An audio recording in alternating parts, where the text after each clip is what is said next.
On Tuesday, September 17, 2019, Kentuckiana Broadcast Technical Services, Calvin Bader, his dad Mike Bader, and tower climber Robert Duncan begin rigging the 500-foot Brassfield, Kentucky tower to install WBON-TV's new Channel 9 antenna and 575 feet of 1 5/8 Draca foam cable that will connect with the WBON-TV transmitter.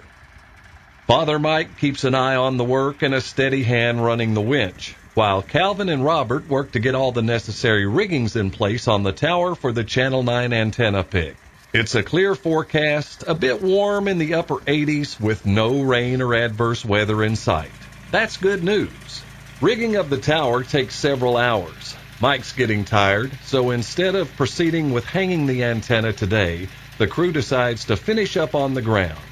They uncrate and prepare the coax on the jack stands to get ready for the following day. The crew still needs to find a hotel, get checked in, and have a nice meal to get ready for a big day tomorrow. The Channel 9 antenna will spend its last night on the ground.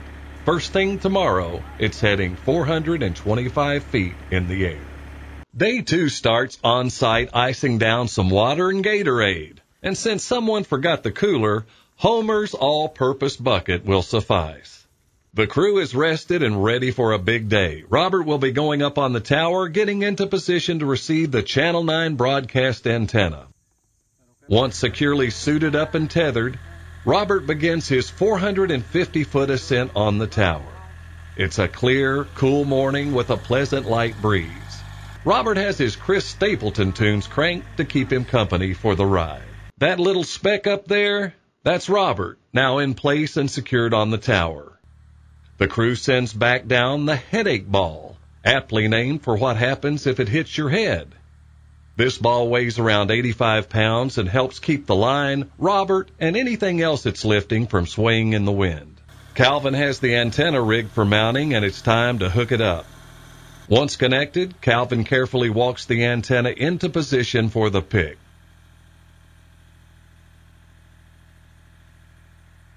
Well, there it is, positioned just like it will face mount to the tower. Nice job on that rigging, Calvin. Now Mike will drive the antenna up to Robert to begin the mounting process on the tower. This is where we find out a lot of things. Since this antenna was designed to be mounted on a tapered section of tower, there's some anxiety if the top and bottom mounting brackets will line up and how hard they will be to get behind another run of 1 5/8 cable on the same face. Needless to say, if you need to drill new holes, consider other hardware or mounting options, there's not a fabrication shop or hardware store up there, so adversity or the unexpected in tower work sometimes means several hours dealing with even the simplest issue. Today, however, fate is in our favor.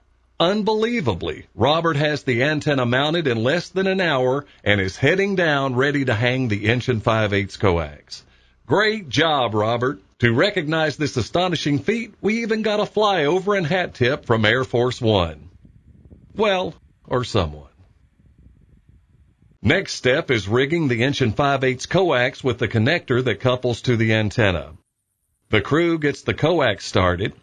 We don't want anything getting damaged on this pull that is threaded through many things on the tower, so Robert will go along to babysit it and make sure it has a safe journey. The guys do it again in record time. With coax connected, Robert is putting in some snap hangers to secure the coax temporarily. All this before lunchtime. Time for a sandwich and a cool drink. After lunch, while Robert continues connecting the cable to the tower with connectors, Calvin feeds the other end of the coax into the transmitter building and prepares to install the ground connector. Look at that. Only 10 or 12 extra feet left on the coax run. Hats off to the Chief Financial Officer for an almost perfect coax order. The rest of this afternoon will be spent finishing coax hangers and putting on the always trying ground connector that will go into the transmitter. As Robert says, all that's left is finishing up. After a very productive day yesterday, Robert has a few loose ends he wants to address here and there on the tower and makes a trip up to finish up and start on the de-rigging process. The ground crew starts loading up while Robert finishes up on the tower. Tower work complete, the boys finish loading up. This is the canister holding the rope. Notice it takes 2 good men to get it in the truck. This is the same rope Robert initially carried 450 feet straight up on the tower on his own. Might explain why he was a bit tired after day 1 rigging. Here's the view from Robert's perspective, 400 feet up on the tower. That's the skyline of Richmond in the distance and the Appalachian Mountains south and east. Quite a view. We leave you with some shots of the tower work. Thanks again, guys, for the top-notch work, and may all your projects be as successful.